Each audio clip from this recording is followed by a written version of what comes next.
It's surprising to me to see how portray China as a devil in the region, while yourself look almost like an angel.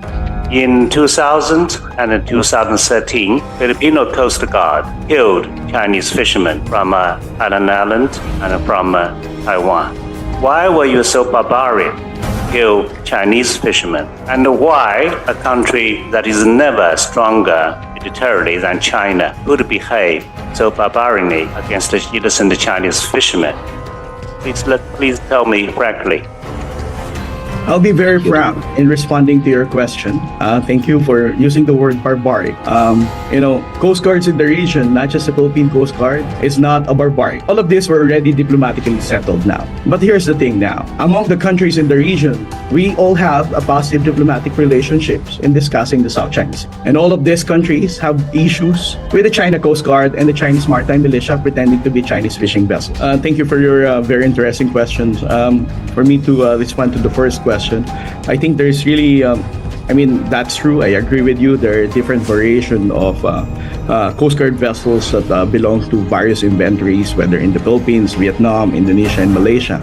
So to the question, is there really a need now for us to have at least an agreed setting of defining what will be the armaments, what will be the characteristic of the vessel?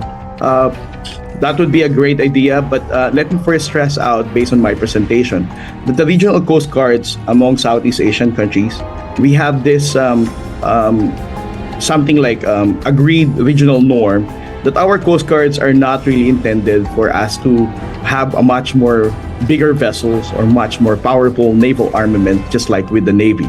We all agree that the traditional Coast Guard functions, particularly BACAMLA, MMBA, Vietnam Coast Guard, and even the Philippine Coast Guard, is more on to support maritime governance, wherein it's only limited to maritime law enforcement and then establishing cooperation for maritime safety and also in preventing the marine environment, protecting the marine environment, and enforcing maritime laws. Now, for the second question, will there be an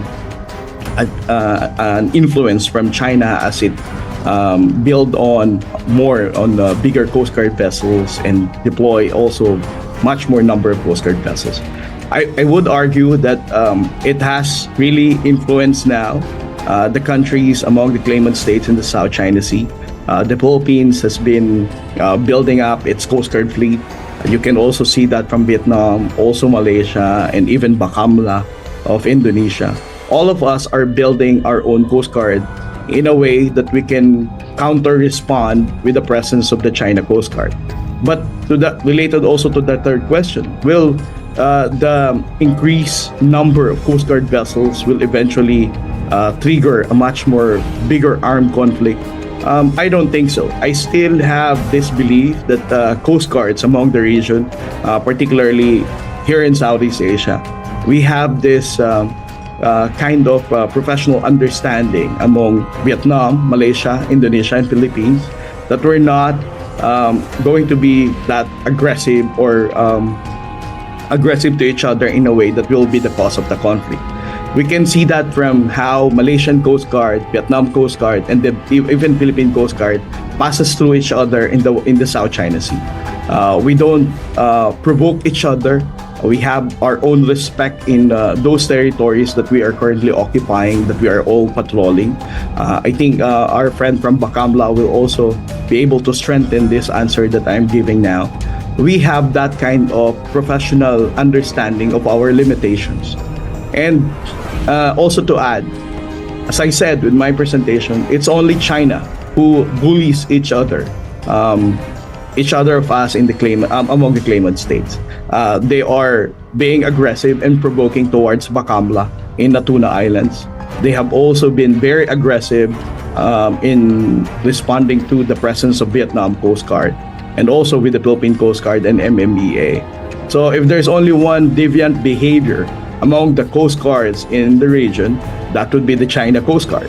But among us, Southeast Asian countries who have the professional understanding and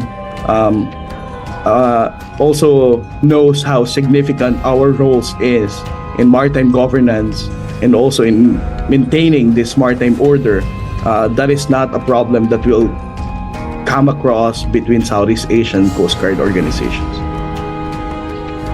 Thank you very much, Dr. J, for setting the stage for exciting presentation from our other three speakers. May I invite the audience perhaps to give a round of applause to Dr. J. But before that, I think we have just one last question from the floor. Please. Well, I'm Senior Colonel Zhou Bo, retired from China. In all your speech, what do you want to say? Basically, I can anticipate. It's not a surprise to me, but it is surprising to me to see how you portray China as a devil in the region, while yourself look almost like an angel. But let me ask you a question that I talked yesterday. In 2000 and 2013, Filipino Coast Guard killed Chinese fishermen from Hainan Island and from Taiwan. Why were you so barbaric to kill Chinese fishermen?